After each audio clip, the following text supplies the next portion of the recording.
Hello there, and welcome back to Cool Gaming, Cool Tech Tuesdays. So, yeah, we're coming back talking about the U80 smartwatch here. So, let's talk about it. So, that was just a little text I had come in there. Let's just see what that says. Doing this live on camera. Oh, look, this is what you need to do if you're watching right about now. So, yeah, so that was just a little text test. Little cool way to start the video. So, I've been wearing this thing for just over a week now. A week and a day. I believe it was last Tuesday. I recorded the first part of this video. Now I'm recording this part. And it's kind of comparing and contrasting this U80 smartwatch to the significantly more expensive Citizen Eco Drive watch, which I've been wearing a long time. So, yeah, let's talk about it. So first thing, how easy is it to connect to the phone? So featuring back here, the Wiley Fox Swift Plus 2. So the watch is actually called the U80. I don't think I mentioned that last video because none of the branding mentioned that, but that's the brand name of the watch. So if we just disconnect quickly, let's see how quickly it is. So that's just the little disconnect sound. So it comes up straight away in the phone's Bluetooth, click on it. Both let you know that it is there. And so I should have a quick look at the Bluetooth. So you can search for new devices, then you can usual delete, disconnect, whatever you want from that one. So very basic settings there, and I would definitely recommend getting it linked up with a phone, but it's okay without. There is an app for it as well, which is I believe it's just a generic MediaTek one that they use. And this thing doesn't have many features. I'm not gonna lie, it was £10. It's not feature heavy, so you can't install custom applications on it. Or when I've tried, it's crashed. Notifications come through okay. You get alerts okay. We'll talk about those a little bit in a minute. But with the app, I don't really see that there's a lot to do. So the cool thing with this is you can actually get the I think it's in settings. Yeah, you can actually get the API code up, and you can just scan that with your phone and download the app. So that was a nice little touch. That was also in the information, and it worked fine. Found the software, I installed it on the phone. But yeah, so I think that's a generic one rather than one specifically designed to work with this watch. At that kind of price point, they probably don't have time and money to be developing their own software. And this, I don't know, the UI is not Android web or anything. It's just a really simple UI. I haven't actually tested it. It's supposed to do very minimal things with iOS. I haven't actually tested it. I left the iPad downstairs, so we won't be testing that today. But let's just look quickly at what this thing can do.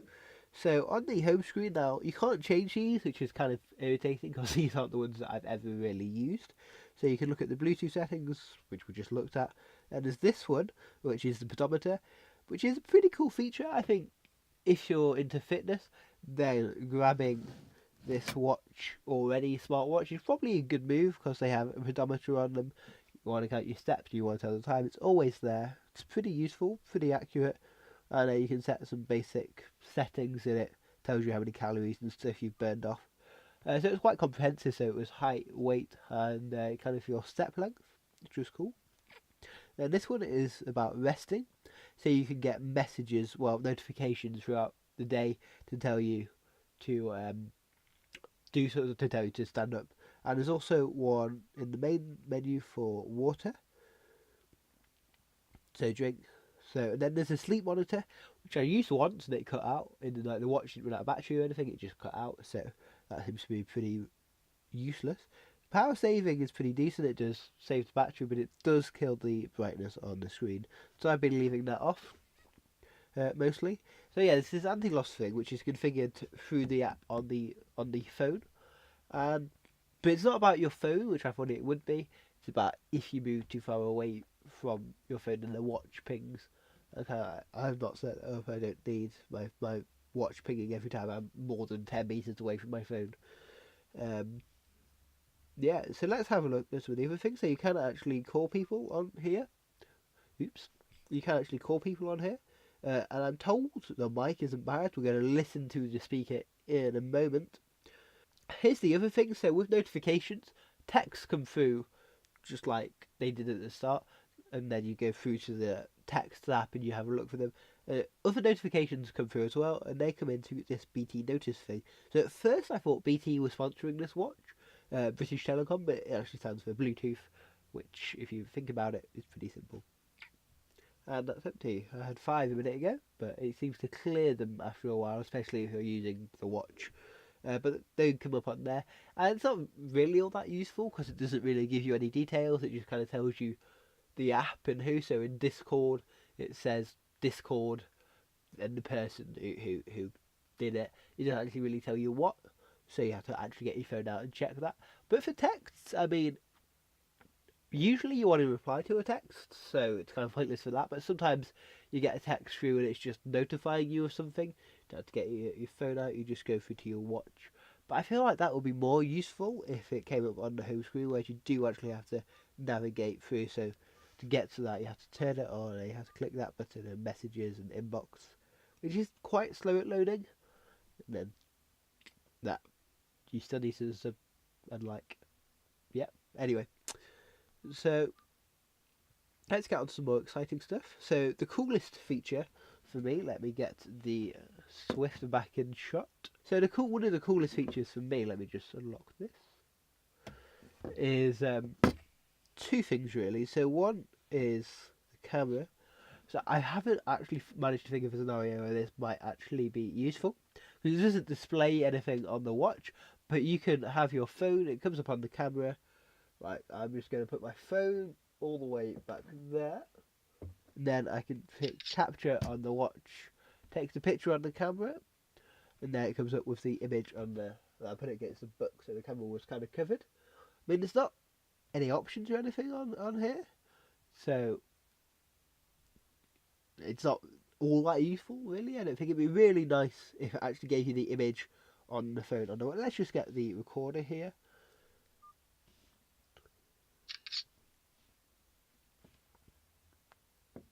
There we go. Beautiful, beautiful image there. That was sarcasm. So that's kind of cool.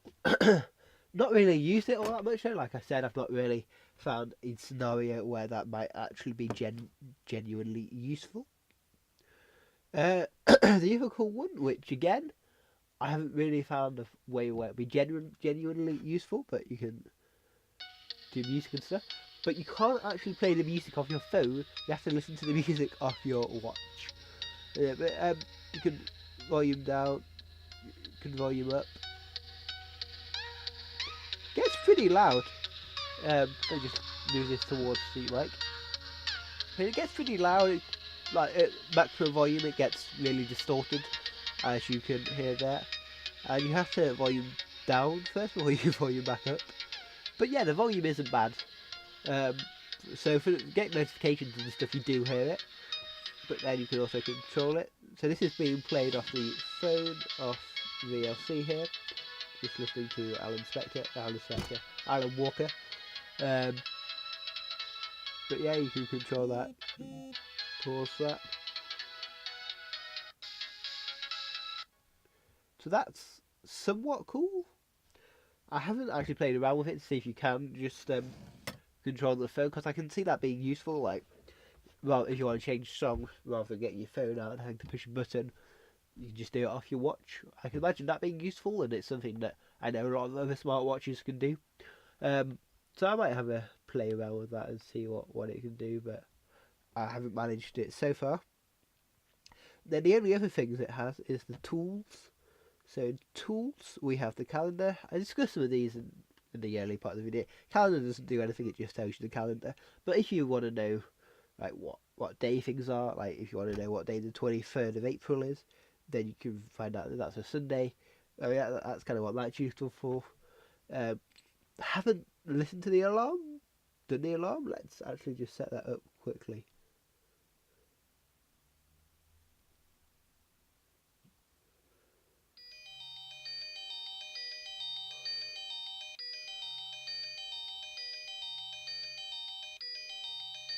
So that's the alarm right there. I've literally just sat here in silence for a minute waiting for that to go.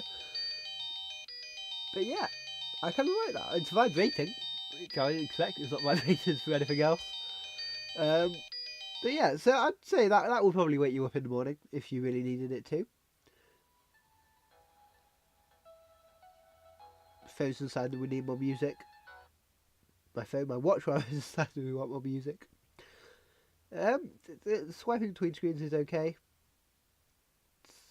Yeah, quite responsive. The screen, it's not a very high quality screen, but you wouldn't really expect it to be. It does the job.